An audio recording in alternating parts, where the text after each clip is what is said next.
in the restoration industry at the moment, I think, is from my perspective, consistency of work and how people are doing their job. So I think, yeah, I'm seeing sort of a varied level of consistency and on people, how they're trying to complete these complex tasks. So I think, yeah, better consistency would be good in the industry.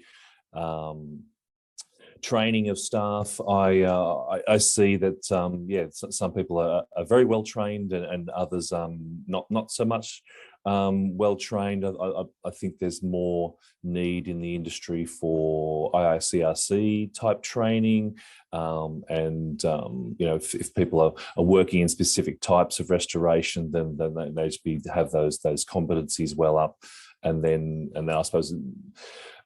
Leading on from that, I suppose, is staffing and trying to keep good staff. And I suppose that leads back to that training issue as well about, yeah, if there's a high turnover of workers in a company or in industry, then that could create inconsistency. And I suppose trying to keep staff, I think, should be a big focus for companies, and so that they can, yeah, keep that consistency with their clients.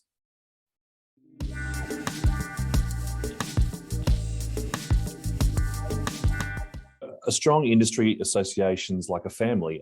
We've got our real family at home, haven't we? But an industry association is our work family, and we need to you know, come together and collaborate with these people. You know, we can rely on these people for you know, getting the real, I suppose, insight into how we do our jobs, and when we network within these associations, we can really find out you know, the best ways and sometimes the quickest and easiest ways to do things. So I think that networking side, using the association and its you know, subject matter experts as sounding boards. And I think that's another really great thing about associations, is that when we come together for conferences, for webinars, for whatever there is happening with that restoration association, then we can talk about how we do our work, and then we may learn things, but we also may confirm that we are doing a good job in the way we're doing things. So I think that's a really great thing around association. So with another thing I think associations provide is power in numbers. And so with you know, when we are a large body of people, then we can create influence, and we can create you know, a way forward in the industry that we want to see. And not necessarily we want best practice all the time, but we want to make sure that things are done in a very competent and professional manner. So I think that sounding board of associations is really awesome. So.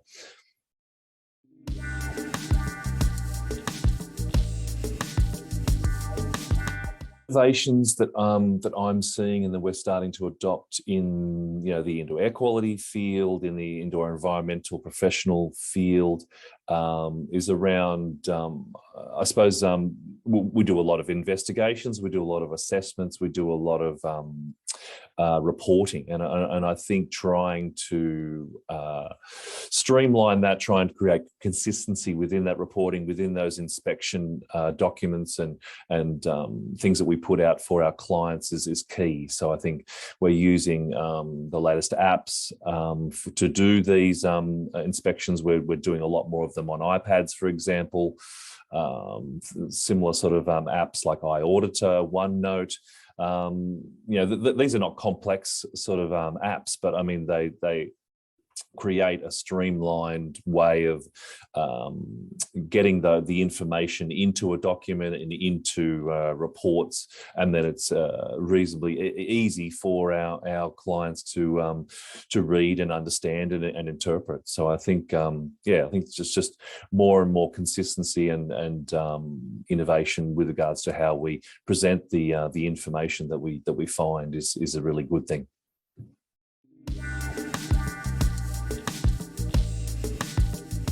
So my key learnings and takeaways from the conference were that, I'm part of the Indoor Air Quality Association, and so the Indoor Air Quality Association Environmental Day was amazing. Again, we got some really great feedback, and I think those key learnings around the implications of climate change and what that's doing to the industry, and how we need to adapt to assist our clients with fire, with flood, with these much more extreme events that we're seeing in Australia and New Zealand, and obviously around the world.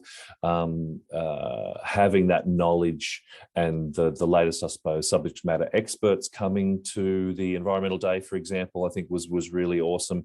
And then getting that latest, I suppose, information and knowledge from those people is really important. But also just the ongoing things to do with restoration, to do with mold, to do with HVAC, and seeing what some of the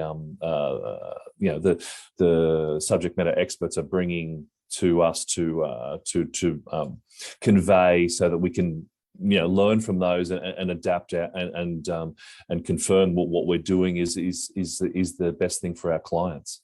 I think from the RAA day, I think it was really great that there was a lot of discussion around insurance and around the interactions with insurance companies, because I think that's a big part of the restoration and what we do as an industry, and for me as an IEP and an occupational hygienist. I think we need to have that understanding of restoration, but also how the system works and how we can, I suppose, get to that final that final home base, essentially, of completing the work and making sure that we're all on the same page throughout the whole process. So I think that's a really great thing, and